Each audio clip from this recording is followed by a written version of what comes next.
A bowel blockage at the end of life can be very distressing for a patient and difficult to manage. Our GI system is a simple yet complex plumbing system from the mouth to the rectum. If there is a blockage anywhere in the system not allowing passage, this is considered a bowel blockage. It can be a complete blockage where nothing is moving through the gut, or a partial blockage where only small amounts can move. This can be experienced as an acute and intense situation or a chronic and nagging problem. When the GI tract is impaired, either completely or partially, it does not allow the flow of food and fluids through the body. This can mean little to no food and fluid can go in, and waste or stool is unable to move out. This is very uncomfortable and can cause a heavy symptom burden, both physically and emotionally.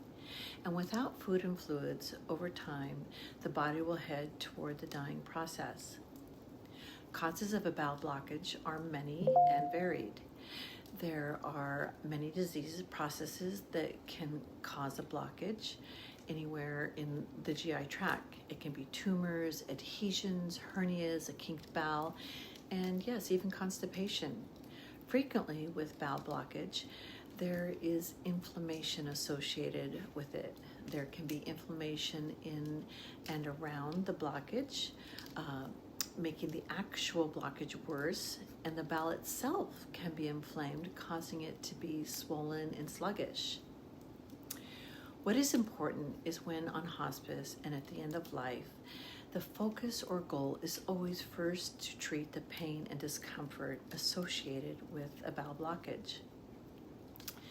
The body in the last stage of life is weak and tired and fragile. It's no longer able or up for the intensity of diagnostics and treatments. Symptoms of GI blockage can be pain, cramping, bloating, nausea, and vomiting. The first thing to do is take stress off the GI tract by not trying to push food and fluids when the body just isn't coping with it. This can range from complete nothing by mouth to only small amounts of food and fluid that are able to go through the digestive system.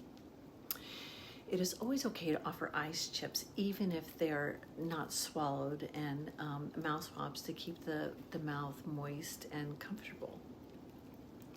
Giving the gut time to rest, relax, and reset is often enough to let it start working again. When symptoms have calmed, it is important to start by going slow and only with small amounts of clear liquids. The body will quickly tell you what and how much it can tolerate. It may be that the only liquids from thin to thick can be tolerated until the end of life. Pain medications in the form of opioids are used, along with antiemetics, which treat nausea and vomiting. The GI tract is made up of smooth muscle, which is different than our normal muscle. When this smooth muscle of the GI tract is disturbed, it can tighten and spasm, causing cramping.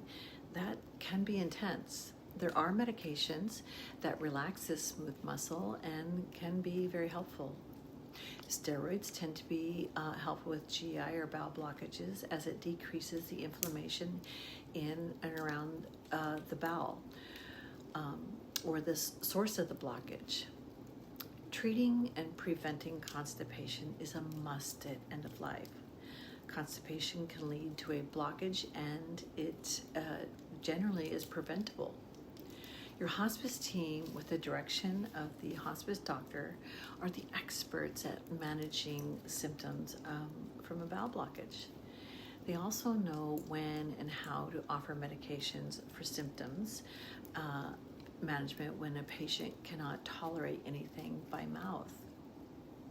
I hope this has been helpful to clarify some of your questions about bowel and GI blockage at the end of life. Please visit our website, thehospicecareplan.com, to get a copy of our booklet, guiding families how to care for the hospice patient at home. And visit our free YouTube site, The Hospice Care Plan. It has over 300 videos like this demonstrating care and symptom management for the hospice patient.